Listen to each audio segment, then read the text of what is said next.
Hello, testing, 1, 2, 3. Hi, Kate here with another video. Hope everyone's doing well, and if you enjoy my content, please like and subscribe. Helps me build a channel.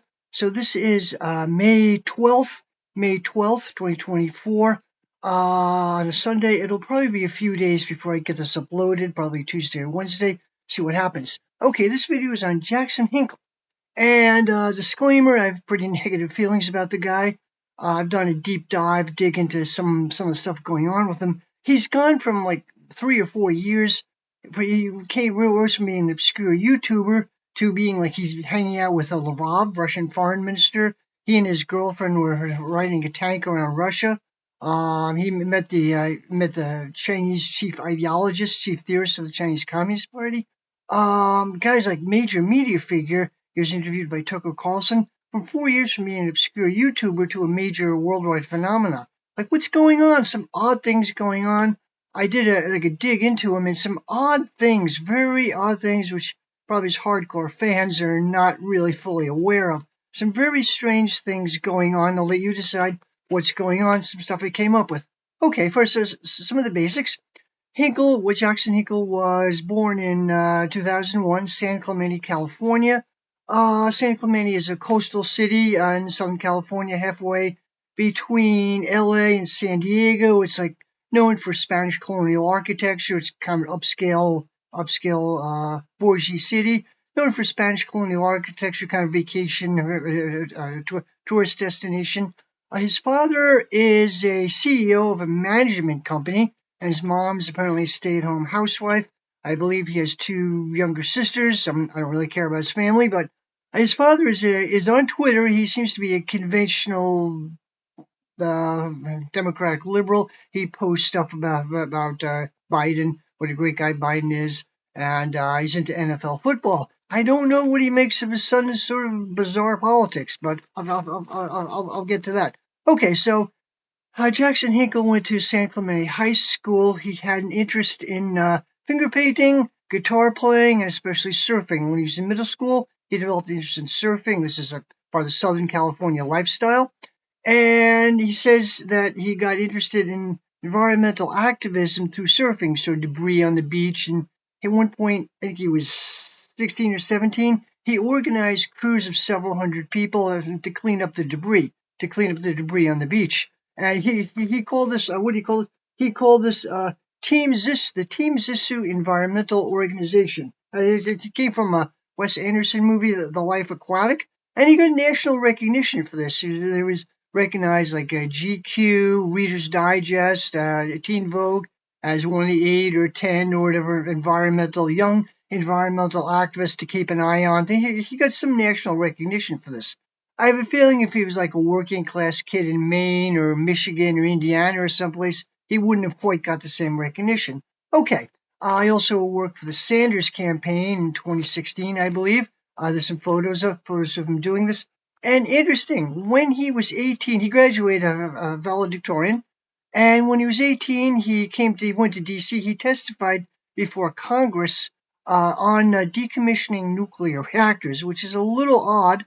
Technically, he was with a group. We have a group called San Clemente Green. I don't know much about them, but he was sponsored by an organization called EESI, and EESI is a kind of environmental advisory group, environmental think tank. They have close ties with the DoD, the Department of Defense, and the CIA. They talk about it on their website. Very close ties with the CIA and the military. Interestingly, the U.S. military is one of the most polluting entities on the planet. So anyway, Jackson Hinkle, when he was 18, testified. He was before a Senate subcommittee, and apparently he was part of a panel, and he gave some testimony on decommissioning nuclear reactors. A little odd. You would think they would get a nuclear scientist or someone with more experience. Of course, most congressional testimony, or probably all of it, is basically political theater anyway. I mean, they were highlighting an up-and-coming young activist. Okay. Well, very odd things. I got some information from a Twitter account. Johnny Social at Johnny Socialism. I don't know who this person is. I don't personally know. I know this person, but he writes for the Socialist Party, U.S. U.S. Socialist Party magazine. He posts some really interesting stuff. It's a worthwhile Twitter account to check out. Okay, so um, and there's a photo of him when he was 18, surfing with Tulsi Gabbard, which is interesting. Tulsi was is his politician. She was congressperson from Hawaii from, I think it's 2013 to 2021. I'm not sure about that. And she was co-chair of the DNC, Democratic National Committee. She resigned in 2016 to work on the Sanders campaign. She kind of seemed to represent some like voice of integrity against the corruption of the Democratic Party during that period. She ran for president in 2020. She eventually dropped out and endorsed Biden. She posed at least as an anti-interventionist. She was never really an anti-imperialist, but some kind of anti-interventionist. She got some following. Now she's become the neocon she's been complaining about. Okay, the upshot of this is Tulsi. She's career military. She was a major in the U.S. Army. Now she's a lieutenant colonel, I believe, what they call a bird colonel. She was a major at the time, and she had recently been assigned to a unit, an Army Reserve unit, whose specialty was psychological operations. I'm serious. I'll provide the screenshot. She was inside military psyops at the time she was surfing with Jackson Hinkle. I don't know what was going on. There's some theories about this that young Jackson Hinkle was being groomed for politics. Now you might say, it's like maybe groomed for like a AOC or David Hogg. David Hogg's an anti-gun control, liberal gun control activist. In 2018, he was a gun shooting survivor. His father's an FBI agent. Anyway, people say, "Oh, that doesn't happen. That's a conspiracy theory. Don't you know that Marxists believe in a materialist method, historical materialism? We don't believe in those crazy conspiracy theories, but think that first." This happens all the time. The CIA has done this all the time in other countries. Why wouldn't they do it in this country? We know a little bit of what they have done, and it comes from advertising. Companies have done this for the last 100 years, promote brand loyalty, like deliberately create a cult following around a product or a brand. Why wouldn't they do it with individuals? So I think there's some credibility that Tulsi, military psyops, and Jackson Hinkle was being groomed for something. We don't know. So interesting theory about that. Okay, so Jackson Hinkle ran, I believe he was 20 after he got out of high school. He ran for the San Clemente City Council. I believe he ran twice. And I believe he was an independent. I think he was in the DSA and the Green Party, had some connection with them. Of course, both the Greens and the DSA are amorphous organizations, and they're both kind of like farm teams for the Democratic Party anyway, aspiring Democratic politicians. Sometimes progressive Democrats start out in the Green Party and they switch to the Democrats anyway. Politics. So he ran on a kind of Bernie Crad progressive platform, anti-nuclear environmentalist, apparently against legalizing drugs, against sex work, against legalizing prostitution. He sort of took a strong line on that. There was some debate about his exact position. He wanted a separate department for the police. I don't know what that means, but and anyway, interesting. There's a content creator. I don't know what other term to use. Franco Analysis. He was on YouTube. He was taken off YouTube. He's on Rockfin and Rumble. He's a young Peruvian American. He came out of the Sanders campaign. He lives in D.C. Came out of the Sanders campaign and radicalized. I'll talk more about him in a minute. He was originally friends with Jackson Hinkle. They had a break, and he pretty much hates Hinkle, regards him as a grifter. And there's this article which Franco posted on his Twitter account. I'm going to read it here. It's really interesting. Frank Analysis says, ever get the feeling that politicians like Jackson Hinkle infiltrated the Jimmy Dore left to, number one, clout chase, two, help his own career as a politician, and three, make the JD left look stupid? And he make the JD left look stupid. And the article he posted, I don't know where this is from, but it says, the resounding defeat and rejection of council candidate Jackson Hinkle wasn't a surprise to most people who follow local politics. The most shocking thing was that San Clemente's old established politicos, such as former Mayor Bob Baker and current council members Kathy Ward and Chris Ham, supported him despite his having zero experience at 20 years of age, as well as his hard left radical record and positions. Now, the media calls radical left is not what, not moderate social democrat, not radical left.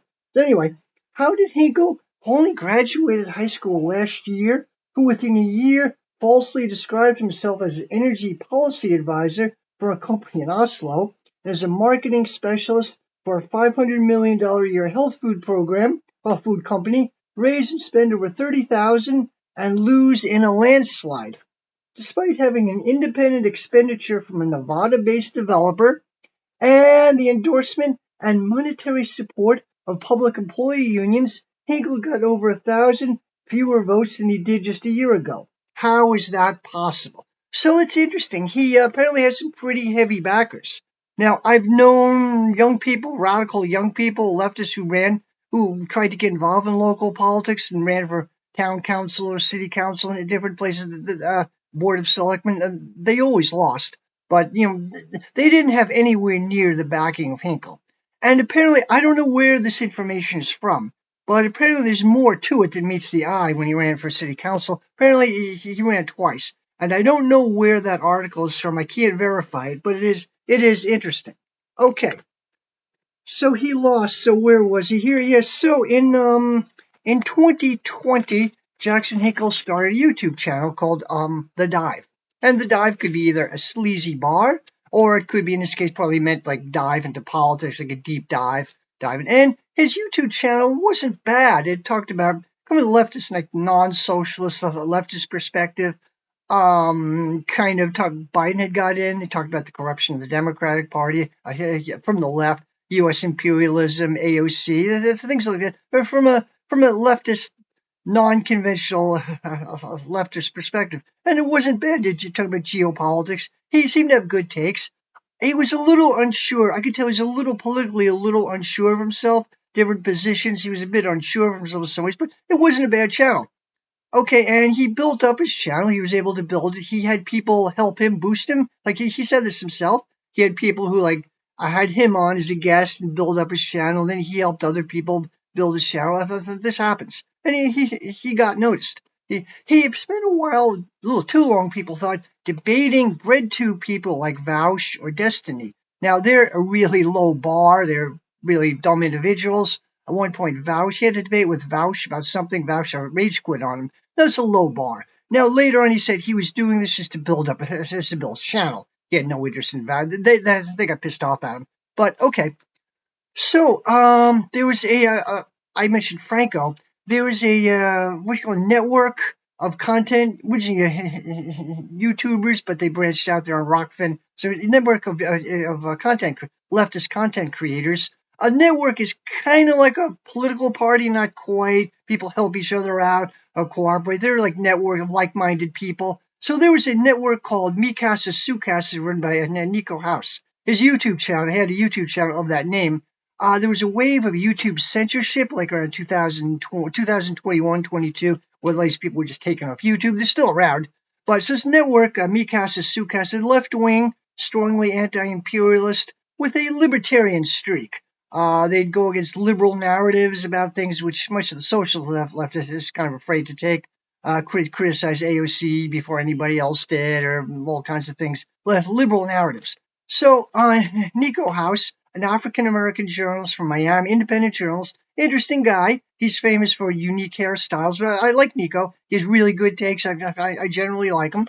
And there was this loose knit network, and Jackson Hinkle was not part of there. So yeah, I had Franco, Slow News Day with Steve Poikonen, and he had two young women, Glory Jones and Ali Alexander. Then there was the Convo Couch with Craig Jardula, Pastor Jardula, and Isabella Fiorella, who's now she's also Peruvian ancestry. She's now in Moscow, works for RT. There were a couple other people. So this network, I used to watch them. Most of these people either have been demonetized or taken off YouTube. Okay, Jackson Hinkle was not part of this group, but he was friends with them. He seemed to be close with them. He called himself a Marxist-Leninist. I don't think he knew a lot. I don't think he's read much Marxist theory, but He claimed to be a Marxist-Leninist. Anyway, he was close to these people. He was friends with Franco. Franco interviewed him a couple times. So what happened is there was a beginning of a rift with these people. He had a beginning of a rift with the People's Party. The People's Party, originally Movement for a People's Party, was a project started by Nick Brana in 2017, came out of the Sanders campaign, and the idea was to draft Bernie Sanders to run as an independent. That's highly unlikely. There's no chance that would ever happen. But they wanted to build like an independent third party that wasn't the Greens. And they actually had a founding convention. They renamed themselves the People's Party. A founding convention, I think it was August of 2020. I watched it online. It was interesting. Had a bunch of celebrity leftists. Chris Hedges was there. Cornel West. Marianne Williamson, who kind of posed as a leftist for a time. Nina Turner, who went back to the Democratic Party. A few other people. It was Jimmy Dore. A few other people. It was interesting. I watched it. Well, it fell apart. This People's Party fell apart. Nick Brana turned out to be a fairly toxic figure. There were a couple of serious sexual assault allegations.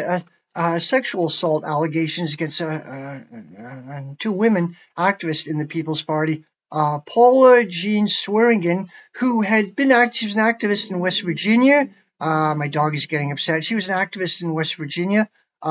She was active in the Democratic Party. She ran the Democratic primaries, lost to Joe Manchin. And another woman, Zainab Day, who I believe is a Palestinian American journalist. Also, I think she lives in Tennessee, in the same area. And they were in the People's Party. They alleged that Nick Brana sexually assaulted them. I don't know the details. I don't know how it was resolved. This went on for quite a while. And also there's stories coming out about Nick Brana. He used the N-word. He was abusive to people working for him and so on. So he's coming out to be a toxic figure. And a couple of groups left the People's Party. Some of the branches split and left. Now, the People's Party itself, they were amorphous. They weren't like a socialist group. They were amorphous. But they were possibly something which socialists could intervene, entryism could intervene in. But they were always very amorphous. They did seem to have a working class base. I followed them every Thursday. They would have like a national online discussion. I sat in a couple times Thursdays. They had a lot of working class activists, but the whole thing fell apart. Nick Brana turned out to be a really toxic figure. Any organization with one guy and didn't have firm foundations. So anyway, a lot of people would become really disillusioned with it. Jackson Hinkle was one of the last people to still support the People's Party. He was a member, and he was a big supporter of it right to the very end. And he had a couple of interviews. Franco, we interviewed him a few times, and Franco was really getting very upset at all the shenanigans with Nick Brana. Jackson Hinkle would defend him. At one point, there was a panel discussion. I think 8 people in this group. There's Franco, Jackson Hinkle, Ali Alexander, Gloria Jones, a few other people I don't remember, and they were all against Nick Brana. He was for it, and he got a little nasty. He got a little rude towards the end. Well, the real break came. Nico mentioned Nico House. Then Jackson Hinkle got into a really nasty fight with Nico House. Nico House was the leader, a journalist, lives in South Florida.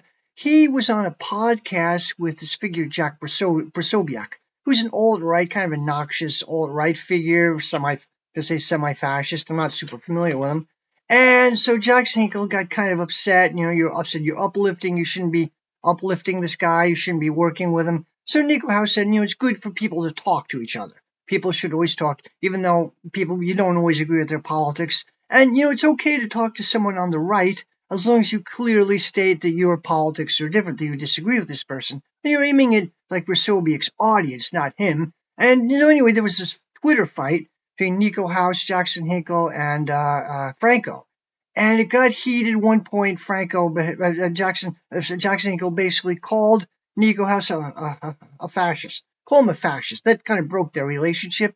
Oddly, a little over a year later, Jackson Hinkle was doing the exact same thing himself, only in a far less principled fashion. He was hanging out with people on the far right and just completely pandering to them. So I'll get to that in a minute. Okay, so a little while after that, he was picked up. Jackson Hinkle was picked up by Jimmy Dore.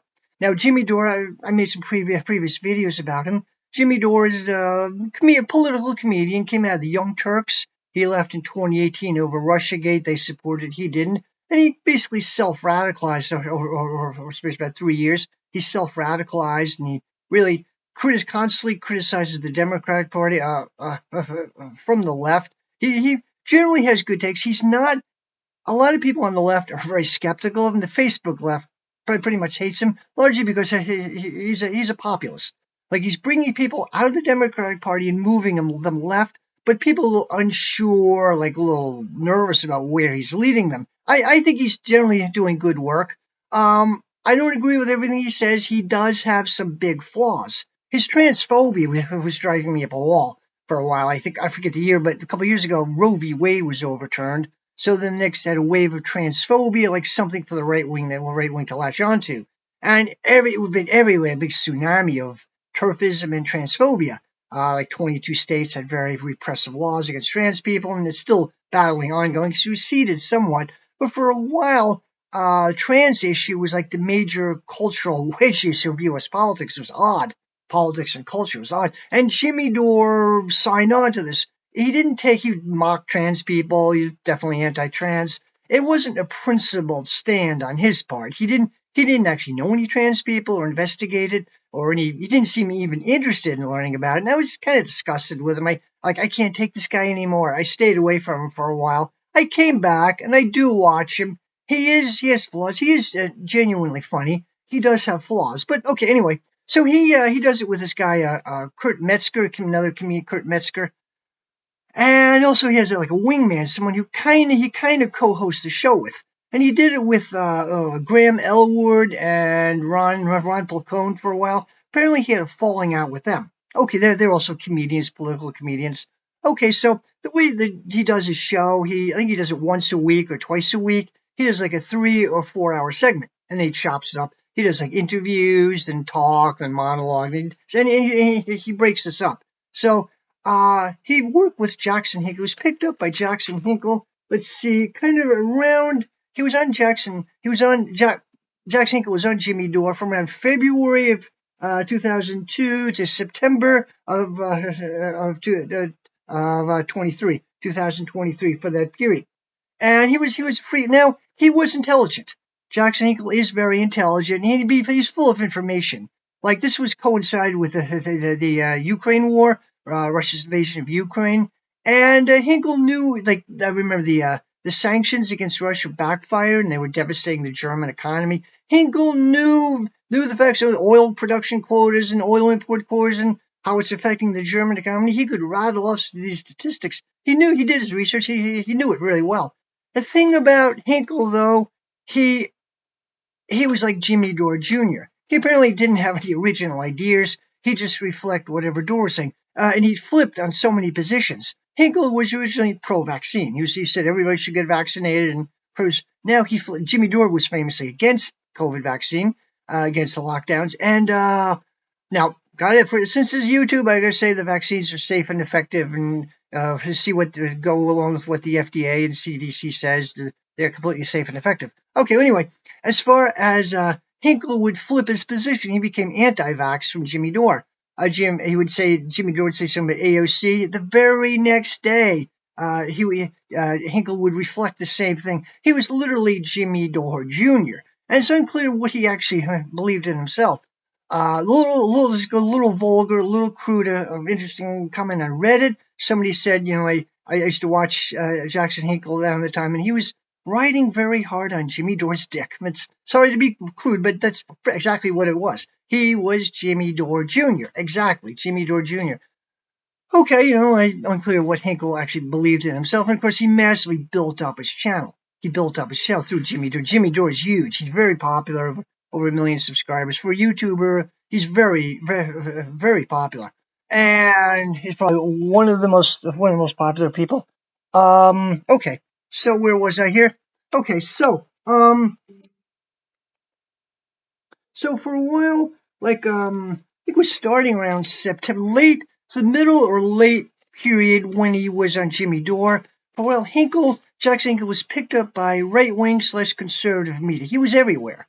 September of 2022, Tucker Carlson interviewed him, and he was very proud of this fact. He was pinned to his tweet, actually. In my interview with Tucker Carlson interviewed him a couple times, and then he was on the Duran, Tim Pool, a bunch of other outlets I don't even know about. There's this YouTube channel, Viva Fry. It's David Freiheit, who's a lawyer from Montreal. He moved to Miami, he moved to South Florida. Anyway, I used to watch him during the Canadian truckers movement, and he some fairly good coverage. And he does it with Robert Barnes, who's a conservative civil liberties lawyer from New York. And I used to watch him. I don't watch him anymore. Their right-wing politics was driving me nuts, and the pro-Zionist. The right-wing politics was just driving me nuts. Anyway, Hinkle was on Viva Fry, Long Live Freedom, David Freiheit's real name. Anyway, Hinkle was on, and these channels he would talk about. That was in the wake of Russia's invasion of Ukraine, and there was Russia was fairly popular among the populist right. They generally was more pro-Russian from more or less. And Hinkle was pretty knowledgeable. He would talk about it. There was a comment on you have YouTube channels what they have it called super sticker. That's what they call super sticker. Somebody can chip in like $5 and you can have your comment, your question appear on the screen. So someone asked question for Hinkle, like, have you read volume 1 of Marx's Capital? Like this, is a way of saying like, we know you're a commie. So David Freiheit said, I don't, that's okay. I don't categorize. It was a little awkward for me. I don't categorize people. David Freiheit's definitely on the right. I don't categorize people. I don't know. It's okay. It was kind of funny, a little awkward moment. Now, it's okay for a principled leftist to go on Tucker Carlson. As long, Tucker Carlson is weird. Absolutely. The stuff he says about immigrants and LGBT people is vile. And he has batshit crazy conspiracy theories about China, the CCP, the Chinese Communist Party, all these nefarious things. Yeah, he's kind of unhinged. He kind of breaks out of the mainstream a lot. The thing is, he has a vast audience, a huge audience. After he left Fox, like his Twitter space, I think after a couple hours, first interview, after a few hours, had like 10 million viewers, and now he has hundreds of millions of viewers. He's huge. He has a vast audience. Now, a research done when he was still at Fox, most of Tucker Carlson's audience are registered Democrats. Like, people watch him don't agree with everything he says, or they're looking for something anti-systemic. And he's kind of a fraud in a lot of ways, but they look for something anti-systemic. And to his credit, Tucker Carlson has had leftists on. I said Deidre Griswold from the Workers' World Party talked about when Trump was trying to normalize relations with North Korea. And Tucker Carlson said, I never said this. I never thought I'd say this to a communist, but I agree with you. And Max Blumenthal's on. And, I think it's okay to be on Tucker Carlson as long as you, principal leftist to be on Tucker Carlson, as long as you clearly state that you don't agree with his politics. And Max Blumenthal did this and his other people did this. However, the thing is, Jackson Hinkle is not a principal leftist. As far as I know, he never said this. He's not a principal leftist. But so anyway, he was everywhere. And I was kind of puzzled by this. Like Jackson Hinkle, he's 23. He didn't write a book, didn't run for office, didn't organize anything, didn't lead anything. He was just a guy with a YouTube channel who was picked up by Jimmy Dore. And all of a sudden, he's everywhere. I was kind of puzzled by this. I still am. A friend of mine said, this is jokingly, Jimmy Dore's kind of thinking about running for president. So a friend of mine said, when Jimmy Dore becomes president, Jackson Hinkle is going to be Secretary of State, so everyone wants to get in with him. I don't know what was going on. That was interesting. So, a couple things, and it may have had some connection with why he left. I don't really know. I don't really know what was going on. Okay, so around the time, I believe it was towards the end of the time he was on Jimmy Dore, Jackson Hinkle declared himself to be a MAGA communist. And I'm going to talk about that in a minute. MAGA communism, basically it's entryism into the populist right. The idea, maybe not so much the Trump campaign, but the MAGA, the broad populist right, is a working class uprising. I'm kind of skeptical about that. It's also, they have ties with Caleb Maupin's PATSOC, Patriotic Socialism. I think it's nonsense. There's a really good critique of patriotic socialism, Danny Haiphong. I'll provide a link to it. The U.S. is basically a settler colonial conquest state, committed genocide against Native Americans and so many other people. This patriotic iconography is deeply reactionary. You could be a higher form of the American working class is very combative historically, and there are some good things about the American tradition, but not the crap you hear, the thank God bless our troops, all that nonsense. That's repugnant. So anyway, Caleb Maupin is more. They were friends. He more moderate wing of this, and Jackson Hinkle, a guy named Has, was more militant wing. Has Maga communism apparently developed by this guy named Has al-Din. His real name is Adam Tourir. Apparently, he's a Lebanese American from Detroit. He started as a podcaster or YouTuber. He started as an online gamer. I believe he has a doctorate in philosophy. Probably doesn't want to admit this, but he has a PhD in philosophy. He's very knowledgeable, very intelligent, but weird. But he started as Maga commie. He started as an online gamer, like people played Minecraft or something. And he built this Maga. It's a type of, what they call it, Stalinism, entryism into the idea of the working class is conservative and anti-woke.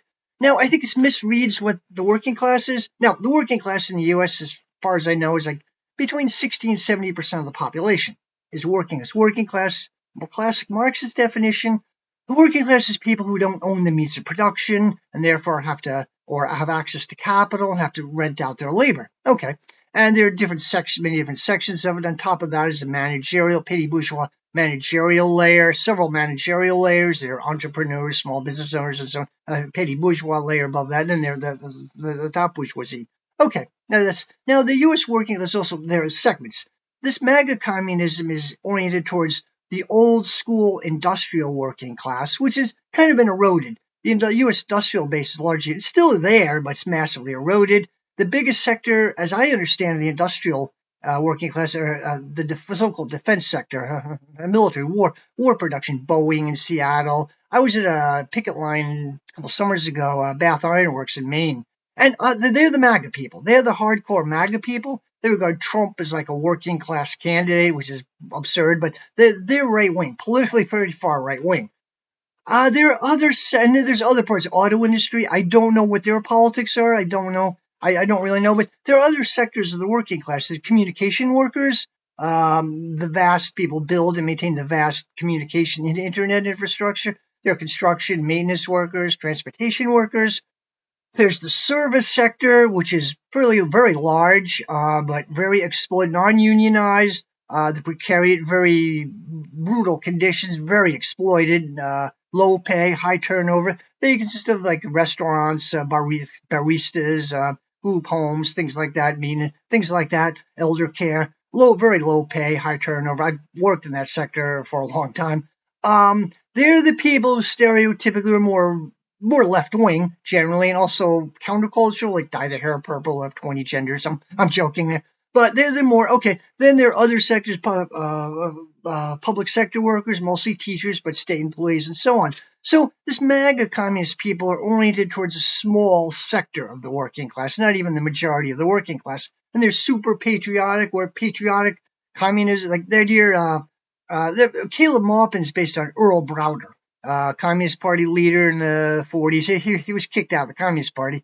But his idea was theory of American exceptionalism. He said that like communism is 20th century Americanism. I think it's nonsense. That's really reactionary, really nonsensical. So anyway, as I said, so Jackson Hinkle linked up with this guy Haas, who was pushing MAGA communism. I think it was towards the end of the time he was on Jimmy Dore. Okay, so I'd like to briefly talk about the LaRouche organization, LaRouche people. There's some connection here. Okay, and I talked about this in an earlier video. I'll try to make this really brief. Lyndon LaRouche was an odd figure. He was a Trotskyist originally. He used the name Lynn Marcus, his political name, when he was a leftist. He was in the Socialist Workers' Party from like late 1940s until the mid 1960s. And he was not a particularly distinguished member. He was never in the leadership. He had a reputation of being a bit of a megalomaniac. He had these theories. He lived in the Boston area and he was fascinated by science of cybernetics developed by Norbert Wiener at MIT. And he was fascinated by this. And he was interested in systems theory. So he wrote these long-winded articles on it, which the Socialist Workers' Party had to print it out and hand copies to everybody. And people thought this guy he was basically a megalomaniac, a crank, a legend in his own mind figure, intelligent but odd. And his day job, he was a party activist on and off. His day job was a management consultant, strange as it sounds. As far as I know, he left the Socialist Workers' Party in I think 1965. He was part of the group, the Revolutionary Faction, which became the Spartacus League, the Sparts. He was actually a founding member of the Sparts. If you're involved in leftist politics, you'll come across the Sparts. They hate to be called the Sparts, the Spartacus League, or whatever. Anyway. He was actually briefly a founding member. He quickly left. He had a falling out with Jim Robertson, the founder. He briefly left. For a few years, he dropped out of politics, but he reemerged in 1967. Lynn Marcus reemerged in 1967. Activism connected to Columbia, several waves of activism in Columbia University against the Vietnam War and gentrification, a whole series of issues. So these radicals, he was not a student or a professor. They taught that they had this some radical students put on a free university where community education. He taught classes in Marxism, and he was brilliant. He was really intelligent, and radical students were desperate for theory, any type of theory, and they wanted some type of Marxist theory. There's a pole of attraction guy, Mark Rudd, who's an anarchist, who was the other pole of attraction. I read an autobiography of Mark Rudd. It came very moving. Came from an Italian American family, and he had a conflict with his dad. Really moving book. Anyway, the Mark Rudd group represented one faction. There's people at Columbia, a lot of radical firm at Columbia University then. And Mark Rudd was one faction. Lynn Marcus / Lyndon LaRouche was another faction. And he built an organization out of it. It was called the National Congress of Labor Caucuses, NCLC. And he built it up into a major national organization. They had branches in 25 cities. In the early 70s, this group, NCLC, was a major thing on the U.S. left. They started the U.S. Labor Party. No connection with the Labor Party of the 90s, which is something Ray Mazzocchi, something totally different. But there's U.S. Labor Party. It was kind of a thing on the left. Well, then the LaRouche group got weird. They became a cult. They had the technique of ego stripping, psychological manipulation. A couple other groups are doing this. Newman, a psychotherapeutic cult in New York, and a few other groups. The Nora Fulani, this coming out. They kind of there's evidence they borrow techniques from one another. Anyway, so partly they're going to be a revolution. In order for there to be a revolution, we have to eliminate other groups. And these groups are fascist. We got to eliminate them. The groups we have to eliminate were the Communist Party, the Socialist Workers' Party, and the Progressive Labor Party. So LaRouche people sent out goons, sent out their members. They did a long time prepping people. They sent out members to beat up members of these organizations. And there were 25 assault cases throughout the country. They beat them. Most part, no one pressed charges. There were some charges were pressed. Mostly, socialists don't like to get the police involved for obvious reasons. There was later a class action suit, but it was a weird incident. Then LaRouche group pivoted to the right. Basically, they felt that Lynn Marcus felt there was going to be an imminent revolution in the 70s. Imminent revolution. We're on the brink of revolution. Their logo, actually, interestingly, was a city skyline in flames, like revolution. And there's a Labor Party, U.S. Labor Party, a city in flames, and a raised fist. He was disappointed when we actually didn't have a revolution. And he thought the problem was deindustrialization. It was the beginning 70s, so the beginning of deindustrialization. Other organizations, Maoist groups, had also observed this as well. So he thought about this, and the problem was we have to revive the industrial base in order to revive the working class. We have to revive the industry. So they became very productivist. I don't know what the term is. There's a German economist named Friedrich List, who was Germany unified 1871 under Bismarck, and Germany was the first planned economy. They had an industrial boom over a couple of decades. They became a major industrial power in the late 19th, early 20th century. This guy, Friedrich List, was in charge of a planned economy. He had actually lived in the U.S. for a long time, and he was influenced by a school of economics called the American system, which is started by Alexander Hamilton. So the LaRouche people got into this. They eventually moved to the far right. They dropped Marx, they went to Rosa Luxemburg. They dropped Rosa Luxemburg and replaced her with Alexander Hamilton. They had this Hamiltonian hard developmentalism. And they also try to ingratiate themselves with the American right wing. The right wing didn't want to have anything to do with them because they had a reputation of being a communist group, but they offered their services to the FBI, the CIA. They informed on anti-war dissidents. They built themselves up into a major organization that's still around today. And they had the literature in the 80s was just weird. I read some of that. They had paranoid theories about the British monarchy. Queen Elizabeth was involved in an heroin smuggling operation. They had all these weird theories. Just they were kind of cold. I came across them around '04, from '04 to '08 in the Boston area. They were around. They would table. They would act like socialist organizations. They would sell literature tables. They weren't socialists by any means. I read some of their pamphlets. It wasn't bad. It was like or not bad, but mainstream. It was bad, but mainstream Keynesian economics didn't explain why the ruling class abandoned Keynesianism. Said need Marxist analysis to do that. They talked about all the great things we could have. We had Keynesian economics. They didn't explain why we abandoned it, but okay, then Lyndon LaRouche would have this weird rant about cultural Marxist. He apparently invented the term cultural Marxist. The idea that the Marxists couldn't, he had been a Marxist himself at one time, this idea that the Marxists couldn't get the working class interested in their ideas, so they focused on the cultural, like they talk about, he had these paranoid theories about the Frankfurt School, academic like Herbert Marcuse and Theodore Adorno or whatever. He had these theories. A cultural Marxism was destroying the family, destroying religion, that's a way they were going to destroy all the institutions of society, bore from within. And this big trope on the right, Lyndon LaRouche came up with this idea, as far as I understand. By the way, I forgot to mention earlier, when he was still a leftist, when he was with his national NCLC group, he was bitterly homophobic. He was bitterly homophobic and also misogynist. Women from the SWP wanted to work with him, and he had this totally misogynist, really, he was apparently an extremely nasty figure. Yeah, one time his girlfriend, when he was still in this group, when he still left us, his girlfriend left him for a British Trotskyist. So on the paper, the next front page of their paper, their newspaper said it was the impotence of British Trotskyism. I mean, so weird, so weird. But anyway, Lyndon LaRouche's group moved to the far right. They built up a fairly large organization, and they rebranded themselves like a private intelligence service, like a private CIA. They apparently have some links with Russian government. I don't know what it is. Okay, the reason why I spent so much time on this, there's some deep connections with Caleb Maupin, especially Caleb Maupin's group, and with Hinkle and Haas. I don't know what they are, but you read the LaRouche literature, it's exactly what Caleb Maupin's saying. He's giving it more of a socialist slant, but it's the same thing. He's very strong on developmentalism, and there's some, complicated nuance. They're not nuanced about it at all. The idea they claim about Malthusianism of the ruling class has been a strand in Marxism.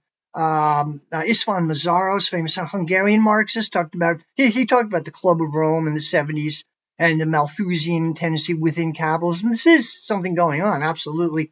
But the LaRoucheites have their own weird, extreme version of this. Okay.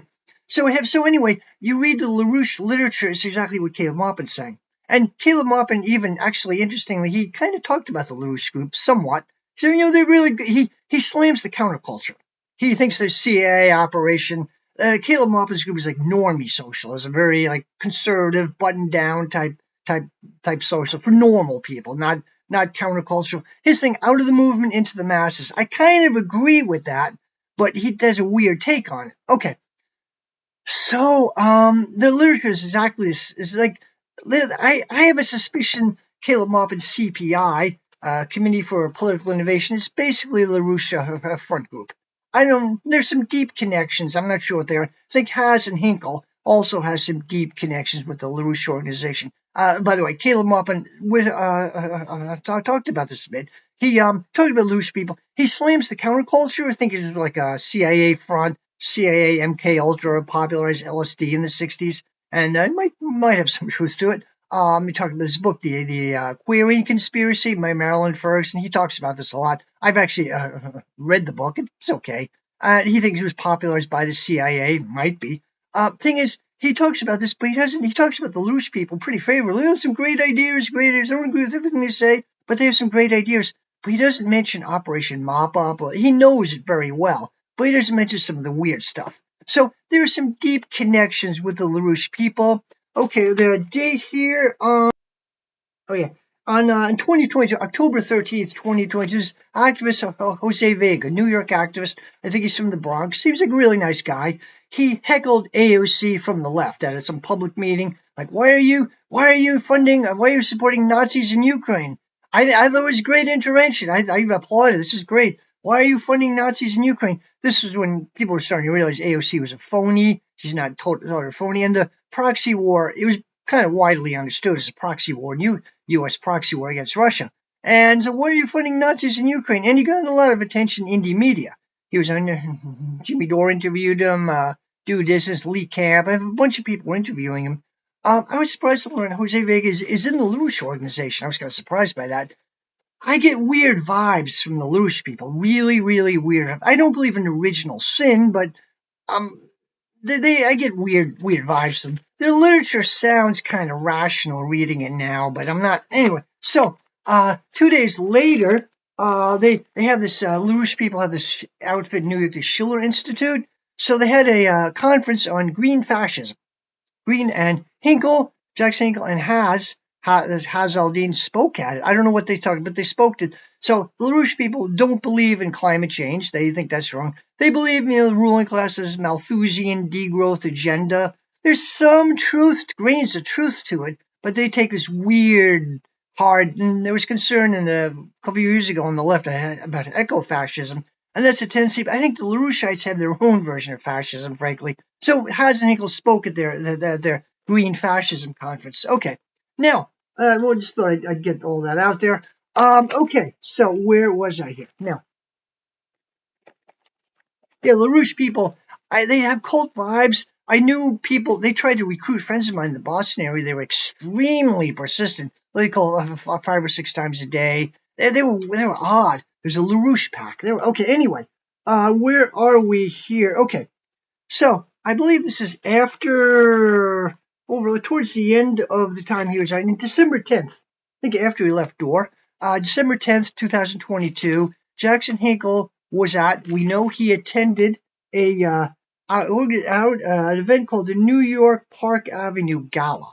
It was a meeting of the far right, young influencers of the far right, hosted by Donald Trump Jr., Marjorie Taylor Greene, and Jack Posobiec. He was the same guy which Hinkle slammed Nico House for hanging out with. He was doing the same thing. He went to this far right convention. Now, reading some of this, some of the people who attended this, it's weird. They were people from AFD, alternative. These are far right, not just Hillsdale College conservatives. These were far right. There were people from AFD, Alternative for Germany, which is like a right-wing populist party in Germany. There were Austrian neo-Nazis, German neo-Nazis there. Read some of this. Hinkle was ostensibly a Marxist-Leninist. Now, we know he was at this event because he said so. He mentioned his Twitter. I had a great time. He said so. He said we know he was there because he said so. Okay, why he was there, I don't know. To network, connect with people, I don't know. It was a very exclusive event, invitation-only event. He apparently paid to go there. It was a very exclusive invitation-only event, the elite of the far right, and Hinkle was there. Why? I don't know why he was there, what was going on there, but it was a little weird. We know he was there because he said he was there. Okay, around that time, he was also started posting some really, I think, vile stuff on Twitter. So first there's the Andrew Tate. Andrew Tate, around December of 2022, Andrew Tate's a media figure, small entrepreneur or something. I don't know exactly what he does. He's associated with the red pill subculture, super misogynist, super macho, playboy on steroids, red pill subculture. And apparently he was arrested for trafficking, for I don't know what, child trafficking, some weird stuff. And Hinkle defended him. And not just that, Hinkle started using all this red pill language, misogynist. Andrew Tate is a real alpha male. All these beta cucks, and I'm an alpha male. All these beta cucks, they don't know. They're going on and on. It sounded like an insecure 16-year-old, basically, a lot of this insecure high school kid. I'm a real better male. And these other people, they're cucks, they're scum, they don't, on and on. Like, I thought weird, like, dude, why are you doing this? You're alienating your own fan base. He was ostensibly a Marxist, a Leninist, a leftist. You're alienating your own fan base. Why are you doing this? Then he started, I know why he was doing this. He was building up a different audience. Then he was super anti-LGBT, like extremely. He had, I'll find it, he had a tweet, one of his tweets was something like, the LGBT community is more of a danger to America than the Russians ever were. He said this. He had another tweet, which probably has been deleted. I can't find it, but it's definitely there. He was buying into the groomer hysteria. Okay, background is a bit complicated. Glenn Greenwald talked about this. There's a thing among liberal LGBT activists for a time, like, we want to meet your children. It was kind of making fun of the right wing. It was the gay men's chorus in San Francisco said this, we want to meet your children. The idea that it was mocking the right wing, their point of insecurity. It wasn't pedophilia. It was just mocking the right wing. I think this was a bad move. But anyway, it was common. Then around 2022, two like kind of garish drag queens. Now, most drag queens are not trans. Some are. Most are gay men. Some are. Anyway, whole bunch. Okay, two rather garish drag queens on TikTok made these videos. We want to meet your children. Like, the idea was, you don't understand this, but your children will. So this was picked up by the right wing. Clips from this went everywhere, and it triggered this wave of groomer. Now, I have to emphasize, there's no known connection between LGBT people, drag queens, or anything, and pedophilia. No connection whatsoever. Police reports, historically, there's no connection. But this hysteria came from wave of hysteria. Okay, Jackson Hinkle bought into this, so pushed it. He had a tweet said, if the LGBT community can't clean up its groomer problem, we'll do it. We'll have to do it for them. Like, it was inciting violence against LGBT people. I think he took it down. I can't find it. If anyone else sees it, you can post. He did say this. I distinctly remember he said this. Also, around the time, he was flirting with white nationalism. Not making this up. He had one. I'll see if I can find it. It's a very famous. I've seen it everywhere. He was working out in a gym and said, I always try to give 100% when he works out in the gym. I always try to give 100% no matter what I do. I owe it to my bloodline. Like, whew, like Hinkle, I don't know what ancestry is, but Hinkle is a German name. Talking about your bloodline, you gotta be a little careful with kind of language like that. Okay, and then he said some other stuff. He did have a tweet that something like white males are the most oppressed layers of society. We're far more oppressed than African Americans. He actually said this in a tweet. And he was in an interview with some right-wing YouTuber. I don't know who this person was, but he said, when I was growing up as a little kid, we had the golden rule, do unto others as you do unto them. And then I see now, they're saying all these minorities are saying that we white males, we owe them all this stuff, and for stuff that my ancestors did that I don't even know about. And oh God, he's flirting with white nationalism. There's controversy about this. There's a tweet which said, there's the famous 14 words, which is a neo-Nazi dog whistle, came out of an American neo-Nazi in the 80s. Something like, we must secure a future for our families and our white children. Okay, so Hinkle is alleged, there's a tweet Hinkle wrote, or is alleged to have written a version of it, sort of a spoofing version of it on Twitter. Now, some people claim it's a forgery, it's photoshopped. I don't know. Right now, Hinkle is suing the Communist Party, CPUSA, over this. They have an article where they mention this, and they gave a link to it, which is the thumbnail I'm using. Hinkle says it's a forgery. He's suing them over it. I don't know. I don't know if this was a forgery or not, but Hinkle certainly did. Even if it is, he did give enough white nationalist dog whistles. A lot. He pretty openly said it. Okay. So, a couple more cringy things going along. Let's see where we are. Yeah, he said there was it was on a panel discussion. I'm not sure when this was. A group of 7 other people, mostly young women. I think they were activists. And Hinkle at one point said, everything I do, I do for clout. He actually said this, and I'll provide a link. Everything I do for clout. There's not a single thing I've ever done that wasn't for clout. And one young woman kind of called it out, what about principles? What about morality? What about basic morality? So Hinkle, instead of answering it, he said, "You're accusing me of not having morality. You're accusing me of being immoral." And the woman said, "No, I didn't mean that. I'm just saying." Then Hinkle turned into sexist bantering. Like, you're all a bunch of, he actually said, "You're all a bunch of scaggy hoes. He said, you throw your back out for blow." I'm going to be a little crude here. What are you saying? You throw your back out from giving guys blowjobs. Hinkle, I were one of these women, I would have laughed. Oh God, he actually said this. Now he admitted he does this for clout. He's really crude scumbag. Okay, that was one incident. There was one early. I think before he got on YouTube, he was basically a hot tub pickup artist. Wouldn't meet. I don't know what it is, and I'll provide the link. He was sitting in a hot tub and had it wasn't YouTube, some other video platform. And he basically, this woman he was talking with said, "I'll give you 20 subscriptions if you sleep with me." Seriously. Now he's posing as a defender of traditional values and stuff. But his background is a sleazebag. So there was that going on. Let's see, a couple other. I mentioned he gave a white nationalist buzzword. This is more, yeah, this is kind of more recently. He had an interview with Alex Jones, and this was so bizarre. This was the most cringiest thing I've seen this past year. Okay, so Alex Jones was talking, and Alex Jones now being allowed back on media and stuff.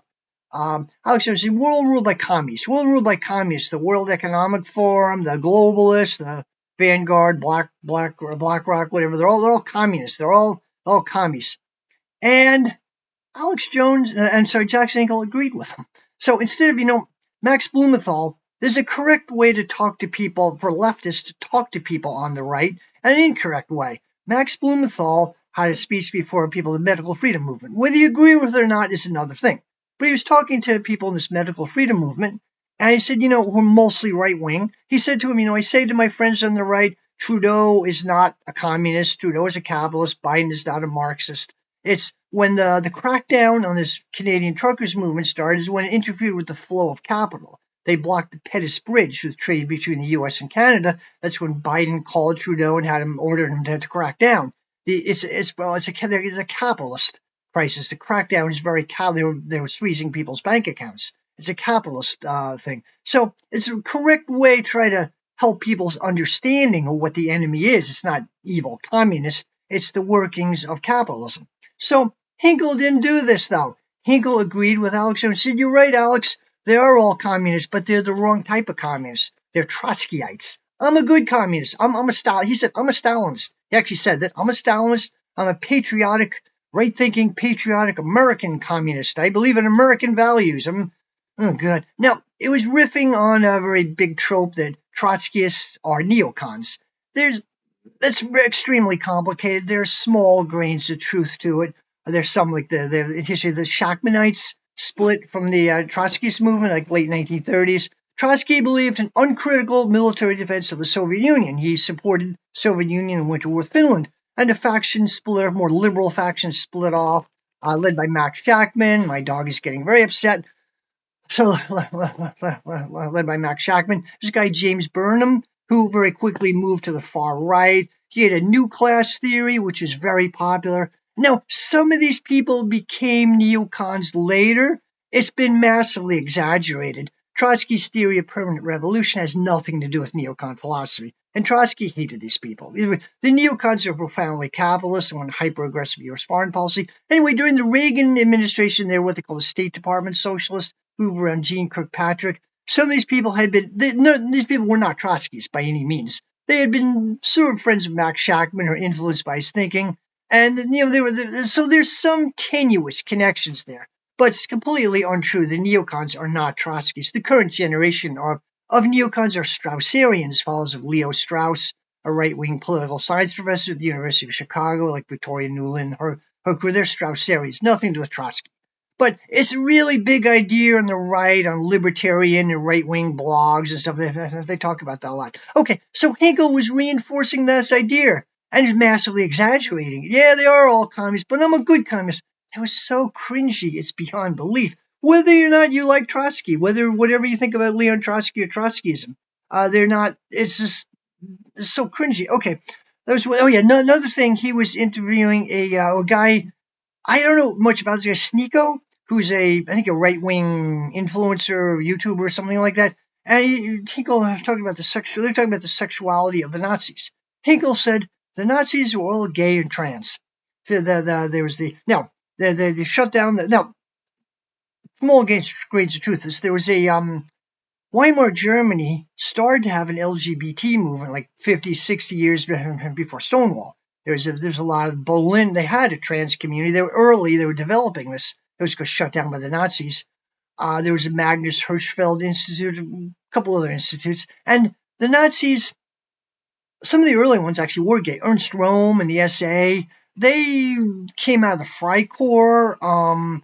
Anyway, when Hitler came to power, he had like a power struggle with the German army, and they basically said either them, you got to get rid of this SA, you got to get rid of these people. As a bit of a power. So when Hitler finally, he knew they were gay, they were homosexual. He knew this. Most part, he didn't really care, but he used that as an excuse for a crackdown. And okay, so there's debate about Hitler's sexuality. It's not probably he was not gay. We don't know. Anyway, so Hinkle was taking these distortions like, oh yeah, they're all the first thing the Nazis did was shut down the Magnus Hirschfeld Institute. So they're all gay or trans. They supposedly had the records on them. Yeah, they're all gay. He's basically blaming gay or trans people for the Nazis. That's what he was doing.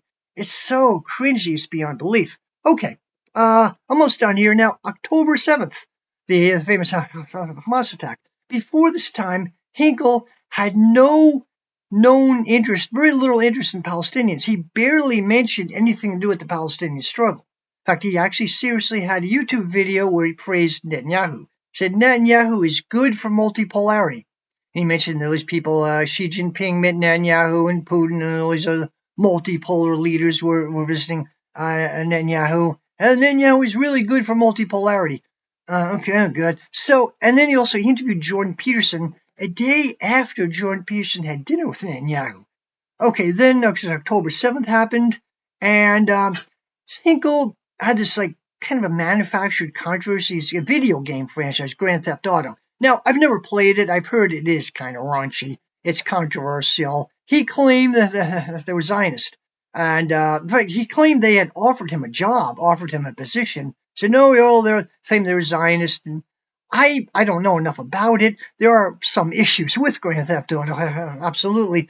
But apparently, Hinkle had this, it has been known for quite some time. Hinkle had this thing mainly to, apparently Grand Theft Auto, they do make fun of Arabs. They make fun of Jews. They make fun of everybody. Whether it's good or not, I don't know. And it is kind of sleazy. It's banned in a lot of schools and banned in a lot of places. But Hinkle was using this controversy to focus attention on himself. And after October 7th. And after a few months, he built several waves. He built up a huge following on Twitter. He has 2 million followers. I don't know how that happened. He's the biggest pro-Palestine account on Twitter. One of the biggest accounts at all on Twitter. And then he posts some actually good content. I don't post some fairly good content. I don't trust him. Sometimes I reposted some of his stuff. I don't know what's going on there. He may, there's some big suspicions. He had a couple of fights. There's an Iranian Marwa Osman, Iranian journalist. I believe she's Iranian with Press TV. She's kind of famous. I've heard listened to interviews with her. She seems like she does good work. She hates Hinkle. Hinkle at one point said, "I love the Shia," and he has no known before this, for a couple months ago, he had no interest in him whatsoever. And Marwa Osman got so upset. Like, I've known Westerners who had solidarity with our struggle for many decades. This guy comes out of nowhere and he makes himself the champion of who is this guy? And there was a Twitter fight. There were a couple of Twitter accounts which liked Hinkle, DD Geopolitics. It was kind of a Twitter fight. And that was one thing. There's another journalist, Eva Bartlett, who I'm a fan of, a Canadian journalist. I believe she lived in Gaza. She lives in Russia now. She's written some really good stuff. She hates Hinkle. Now, and there were some controversies going on there. Hinkle, again, Maga communism. Oh yeah, he's in Russia. His first girlfriend left him in the U.S. For a while, he was engaged to Anna Linakovna, who's Miss Russia contestant a couple years ago. Apparently, she left him. But for a time, he was riding a tank around Russia with his Russian girlfriend. And he was hanging out with Lavrov, Russian foreign minister. out of nowhere, like, who the hell is this guy? I think what's happening, I think some people in the Russian state, probably a Russian oligarch is backing him. Some people in the Russian state are probably trying to use him to connect with what they think are like-minded people in the U.S., which is not a bad thing. I'm not like a Rachel Maddow. Oh my God, a Russian bot, Russian. I don't think they're trying to contact. It's too bad Russia's not. Hinkle's socially very conservative, very bitterly homophobic, and super transphobic, this Maga movement. So overall, some odd stuff about Hinkle. He's not taken seriously as a real J. He actually is putting out some good content. He probably has people working for him who does it. He has by the way, he's making apparently he's worth $2 million. He has a luxury penthouse apartment in L.A. and Miami. He had a photo of him smoking a big cigar. Oh God. So, and he's supposed to be like a working class revolutionary. He's a grifter. I don't quite know what's going on. I have some major suspicions. My hunch he was sponsored by selected by the U.S. security state, parts of the U.S. security state, picked up by parts of the Russian state, promoted for reasons of their own. I don't trust him. I think he's basically, I hate to use the term Nazball. I don't like this term, but I think he is. He's like a Francis Yockey, who is an American neo-Nazi, who is an anti-imperialist. And he's a Francis Yockey character, absolutely. So anyway, hope you enjoy my content. Not a great ending, but with Hinkle, just avoid him. I mean, I sometimes share his stuff. He posts some good stuff. I share his stuff. I won't subscribe to anything to him. I won't subscribe to him. I won't, I won't promote him in any way. I won't engage. He latest thing. He was an anime. He accused all anime fans of being pedophiles. He got this from an interview with Maria Zakharovka, who's the spokesperson for the Russian foreign ministry, and she said, anime is sexualized, it's pedophilic, and I don't know. I'm not an anime fan. I love Miyazaki. There's an element of there's a little that young girls are panties. Yeah, there's a little bit. Is that good? I don't know. There's a little bit of that. Yeah. But Hinkle's now defending traditional values against sexualizing everything. And he had a previous career as a hot tub pickup artist. He's kind of a sleazebag himself. Andrew Tate, a fanboy. So, Hinkle is using this to build his clout. Anyway, so that's it for now. I think I'm going to make my next video on Keir Starmer. And have a good day, and like and subscribe if you enjoy my content. Bye-bye.